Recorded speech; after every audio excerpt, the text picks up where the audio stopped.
it's that time. The kids coming out of school or on the verge of coming out, and then we got honking and surprised it's not too much traffic jam right now. But I'm also in an area where there's not too much going on all the time. Well, we got an anniversary to celebrate.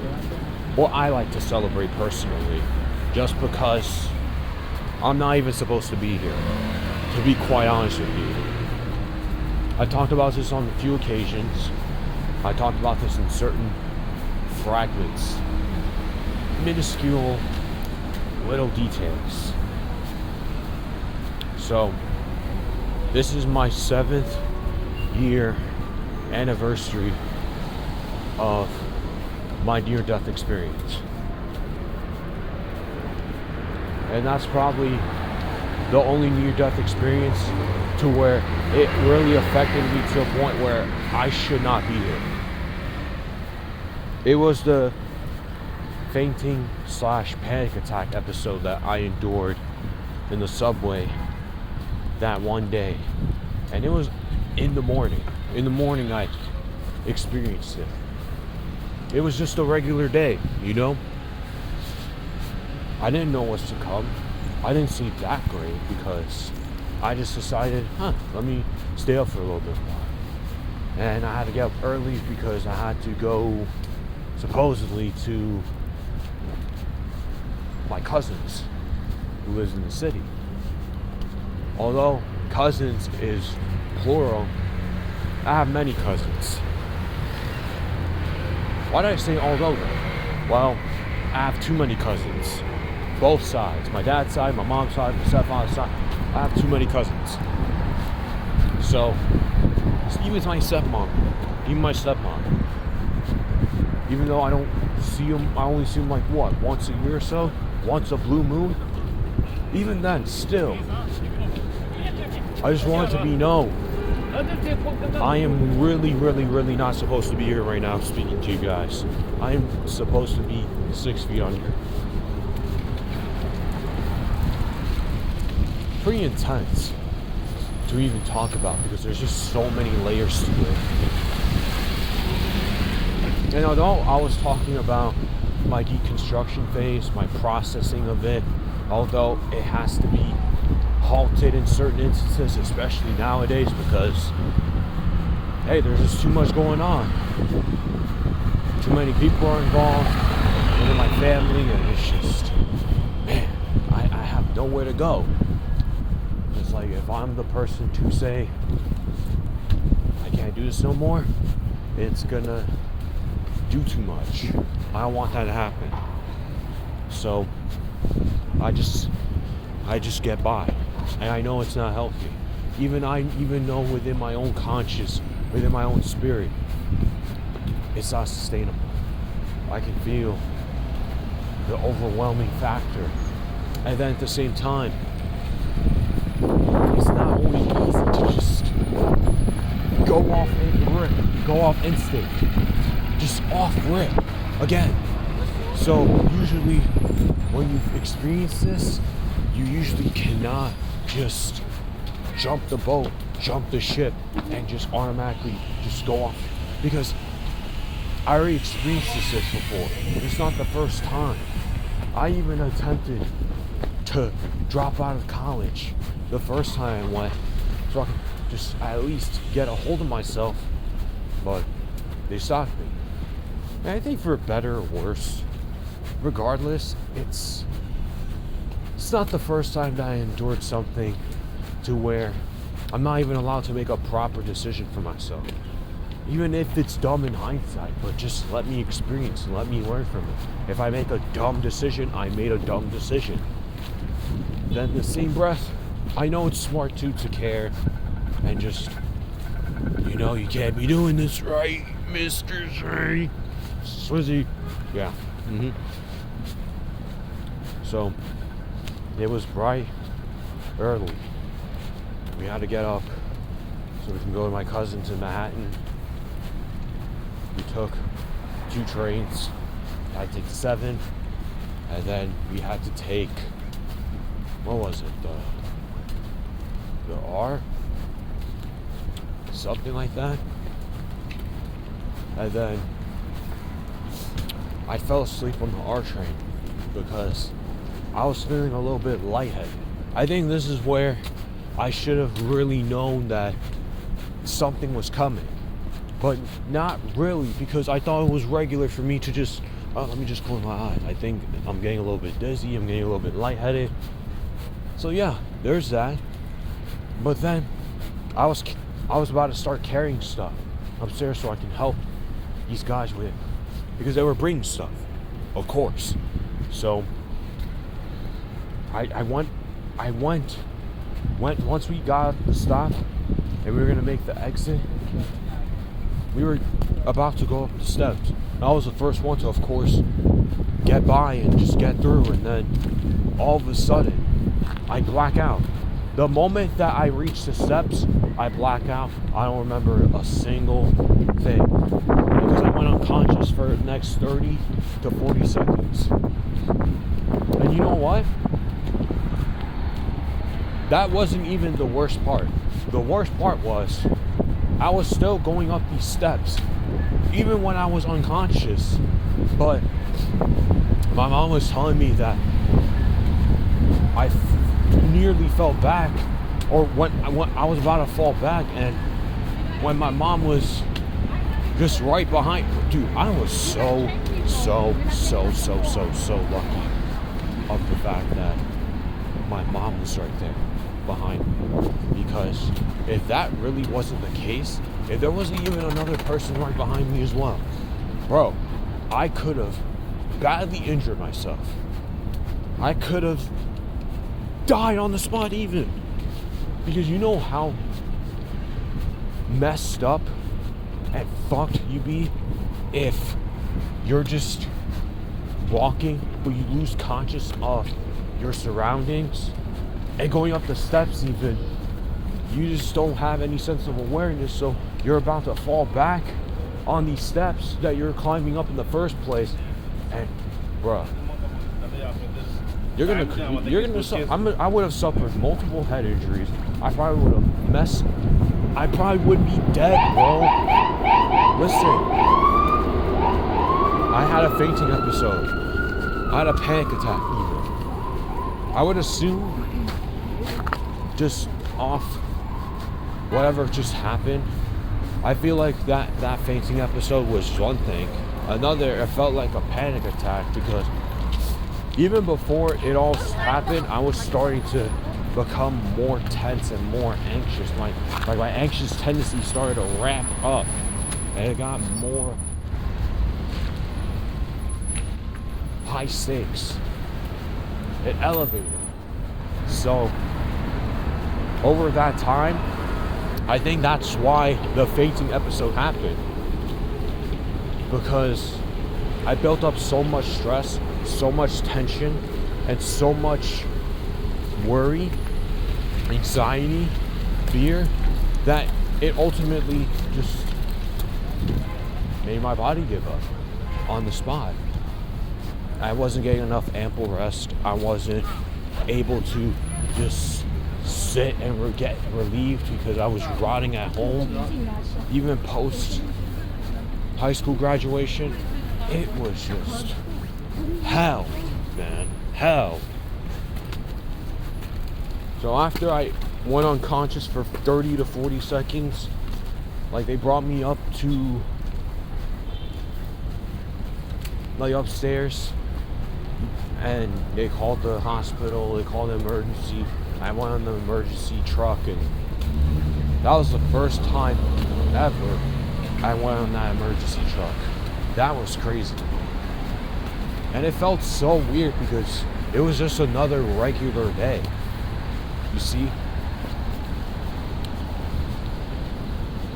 And then, yeah, we went into the hospital, we checked it in the emergency room, and we just checked to make sure that I was perfectly fine, or I had some issues going on.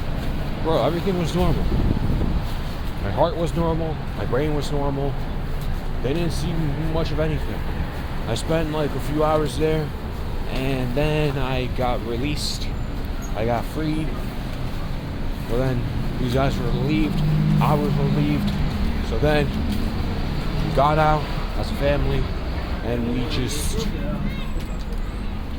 went out to go eat. We were going to go eat Wendy's. We all went inside the Wendy's because we were going to order some nuggets. We were going to order some fries. We're going to eat so good. But here's a catch. Here's the catch. I had another fake team episode. On that dot moment, I faked it again. And then I got sent to the hospital again by taxi. And I just stayed there overnight just to be safe, just to be sure. And they were doing blood tests on me overnight. Bro, I had the worst sleep of my entire life in that hospital bed.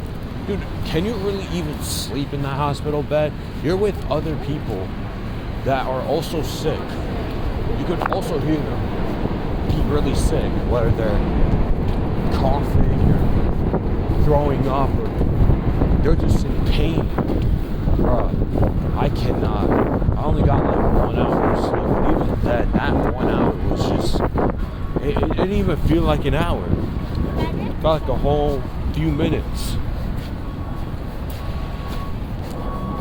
So everything, again, was fine, normal. It was presented as normal.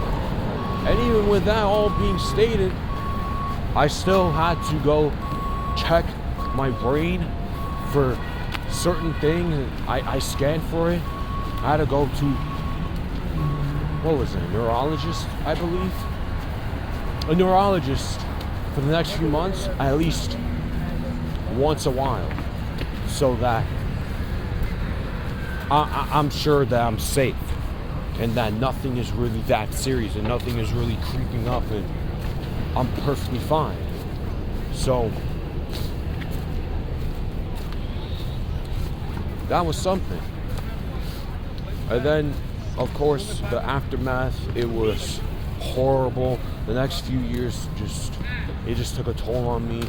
I really let this entire near-death experience just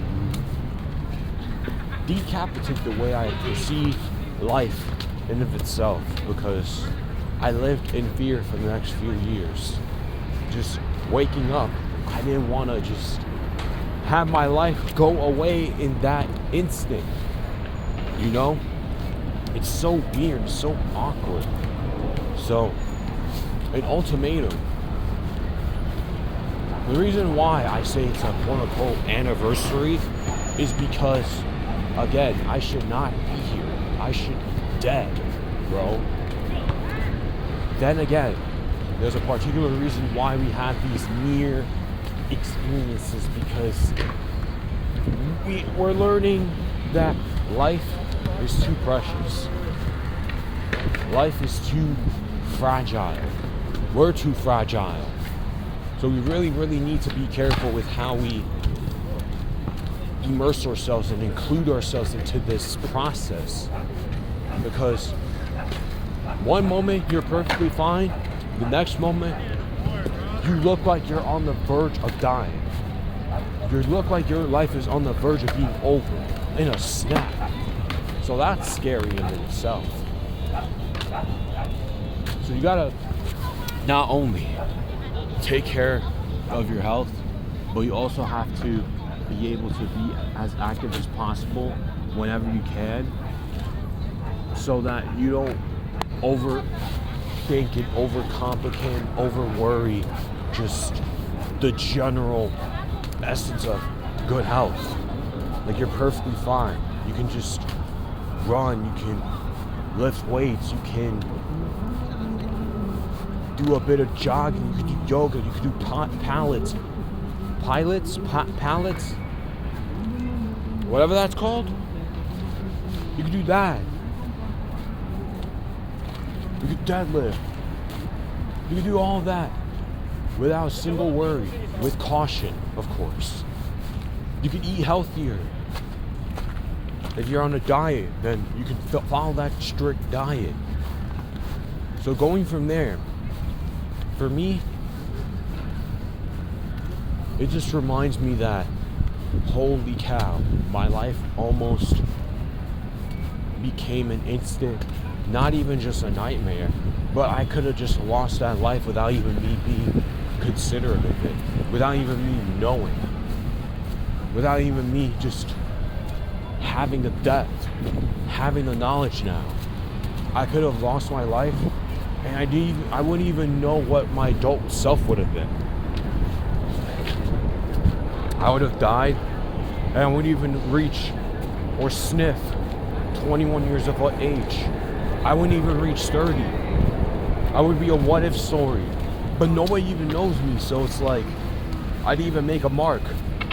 So even before I try making a mark, I lose it.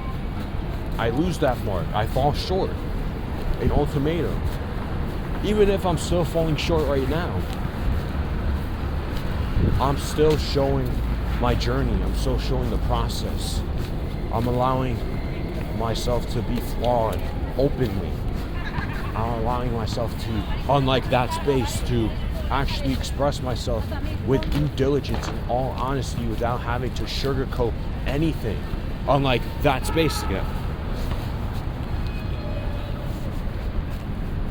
Unlike in school where you have to not talk for 8 hours a day and only have 1 hour of lunch and such and such.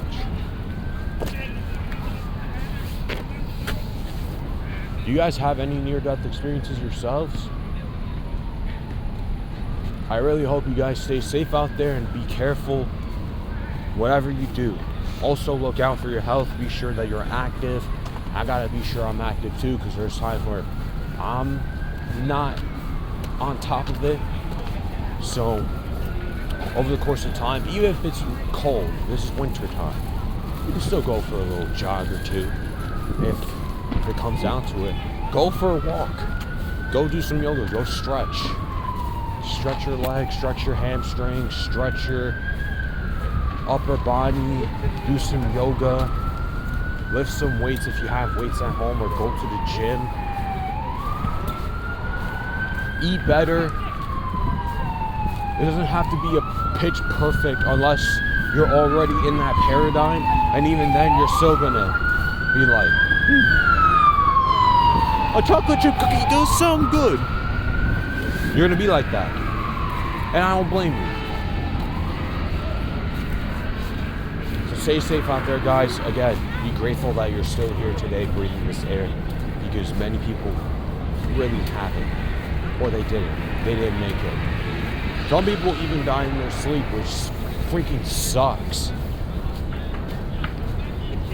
It sucks, but that's why you have to be careful. That's why you have to take these moments as precious memories, and you don't just let it slip out of your hand. You don't let it slip away. That's why you got to make certain things happen now, even if nobody knows you like that. Your whole legacy shouldn't surround if you have an audience or not. Your whole legacy should surround if you have made a person better today, if you have supported a person, if you have given appreciation to your parents, for example, if you spent time with your family, have you spent time with your friends, this, that, and third. Even if you don't have friends, you still have family.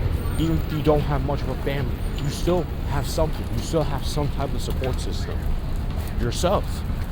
You still got yourself. So please, please, please, please stay safe out there. Be careful, okay?